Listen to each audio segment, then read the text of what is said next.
Oh my gosh. I cannot believe it's been like 6 months. I'm kind of gagged. Okay, y'all, I don't know why. I'm kind of nervous for this video, but I'm coming out again. Let's get into it.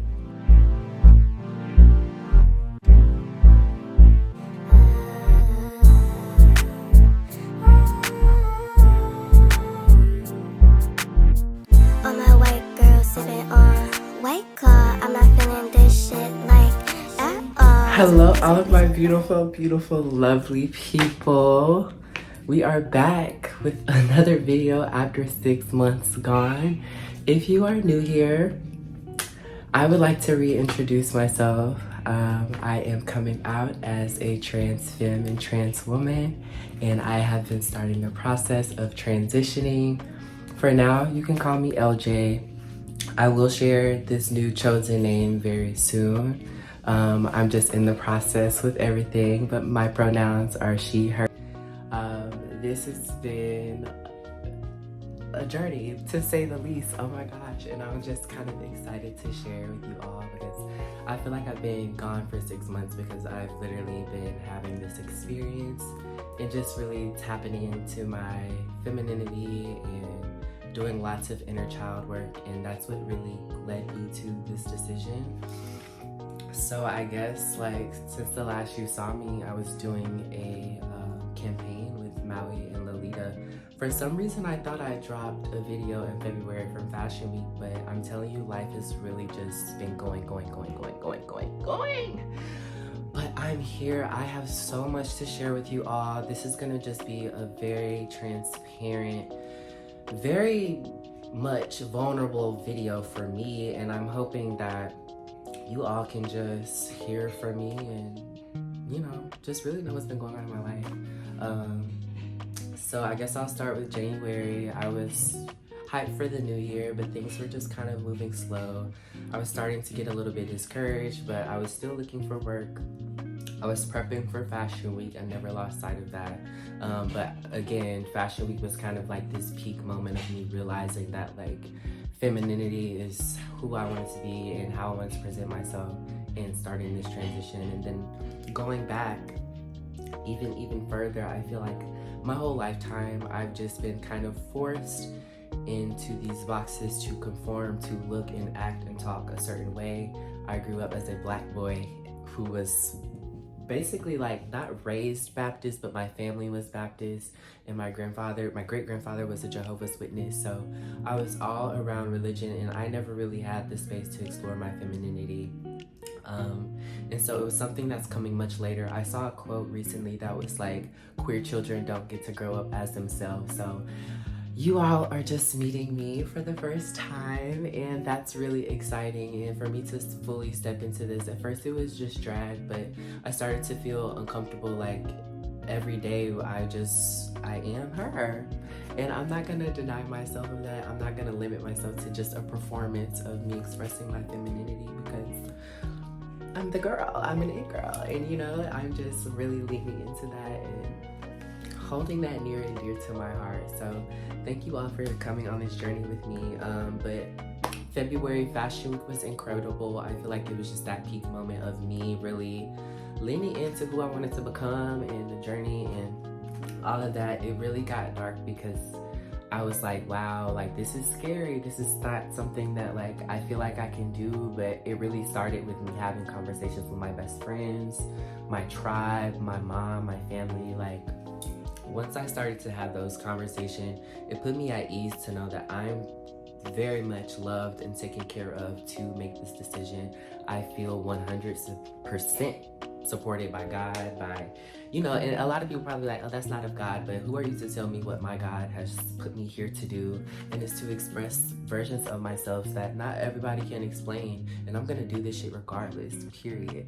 Because again, like nobody knows this walk, and I feel like this is something that I'm really choosing for me fully, and not thinking about anybody else's opinion about who I am, because baby, I know I've been through a lot and I deserve it all, and I'm going to keep working for it all.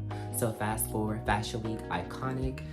March, I ended up getting signed, or it might have been early April, I got signed to Block Talent Agency NYC for commercial dance, and I also got signed to Fetch Model Management.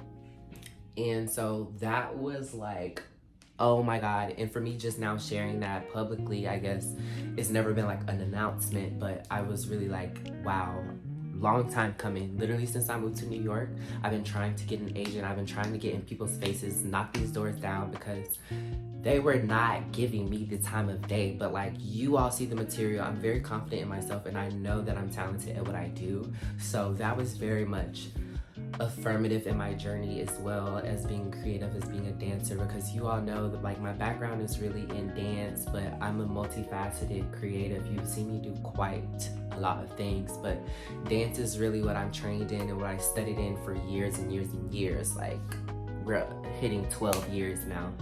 So I'm really a professional when it comes to dance, and I just took some time away from it. But now we're back, and I'm fully leaning into that.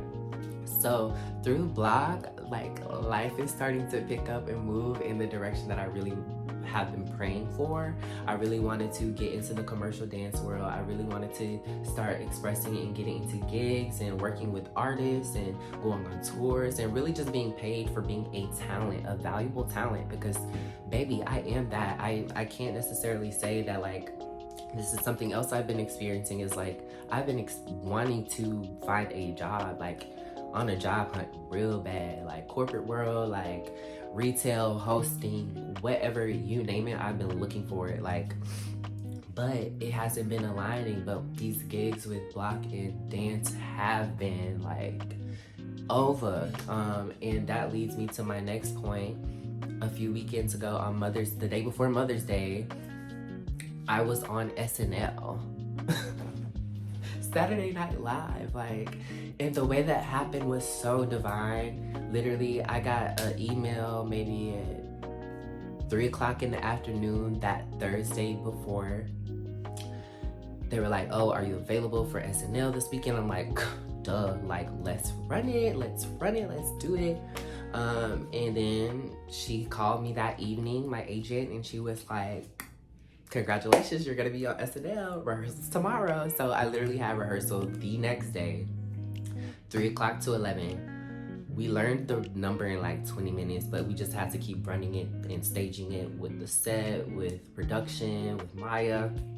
And it honestly, it was an amazing experience. Like, it's only the beginning, y'all. Like, it's only the beginning. I don't know if I should post BTS because I don't think I was really supposed to be filming, so I'm gonna see what I can do to kind of show you a little bit. But SNL, and this past weekend I literally did an audition for a residency in a city that I can't tell you about yet because I don't want to jinx nothing. And then also I was in Misa Hilton's Fashion Academy. I was a mentee of Ouija Theodore of the Brooklyn Circus. That was an incredible experience.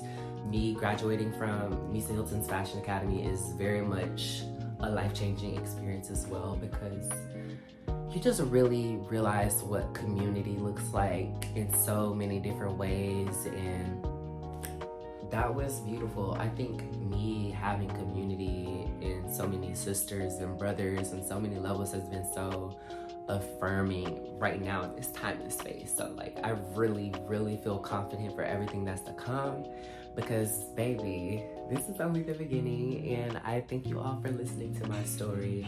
And like I said, we're gonna keep it going. We're gonna keep thriving and keep growing in this space.